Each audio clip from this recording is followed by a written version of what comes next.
अस्सलाम वालेकुम।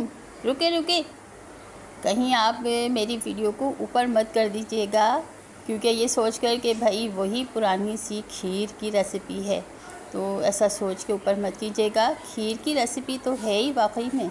आज मैं आप लोगों से खीर की रेसिपी शेयर कर रही हूँ, मगर डिफरेंट स्टाइल की मज़ेदार सी रेसिपी है। बग़ैर खोए और बग़ैर कंडेंस मिल्क के ज़बरदस्त सी खीर बनने वाली है, और कम बजट में बनने वाली है। तो रेसिपी को स्टार्ट कर लेते हैं कुछ कहे बगैर।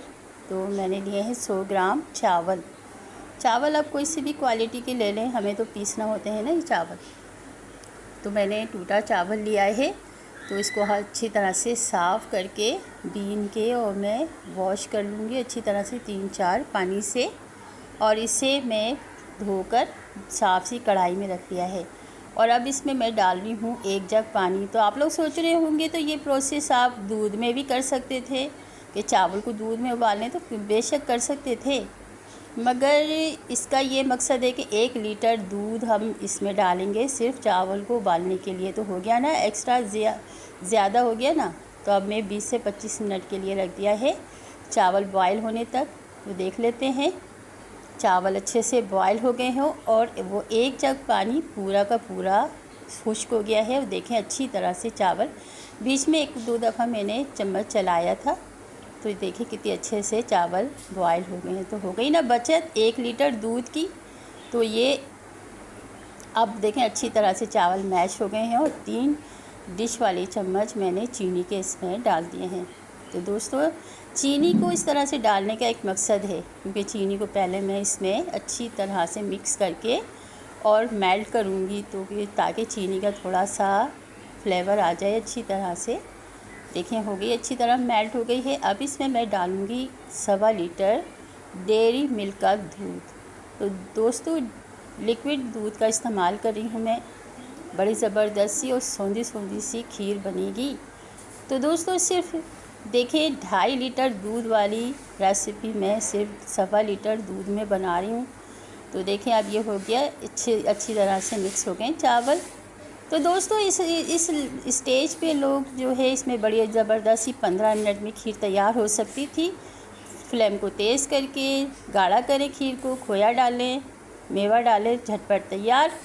मगर मैं ऐसा नहीं करूँगी, मुझे तो थोड़ी सी देर बढ़ाना है। तो देखें उबाल आ गया है खीर में, तो थोड़ा सा ये देखें बॉयल होने लग गई है ना। अब इसको फ्लेम को स्लो करके मैं 20 से 25 मिनट तक मैं, यानी कि 40 मिनट तक, 40 से 45 मिनट तक मैं खीर को मैंने धीमी फ्लेम पे रख दिया था।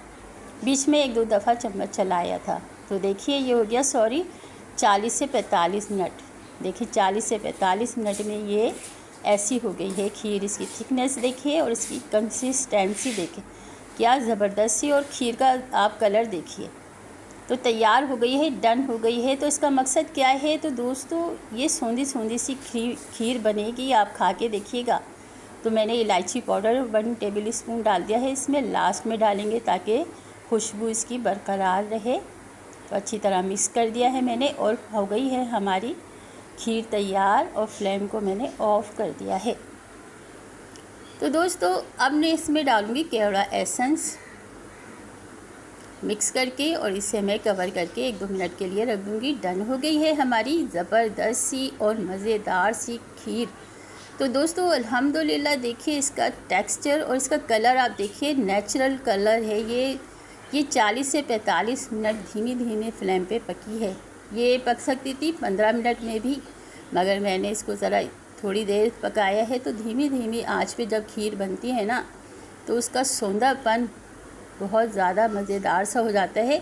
तो आप इसकी खीर देखिए, आप माशाल्लाह से बड़ा अच्छा सा कलर है और नेचुरल कलर है। तो अब इसे मैंने निकाल लिया है बाउल में, और पिस्ता और बादाम की हवाइयों से इसे गार्निश कर रही हूँ।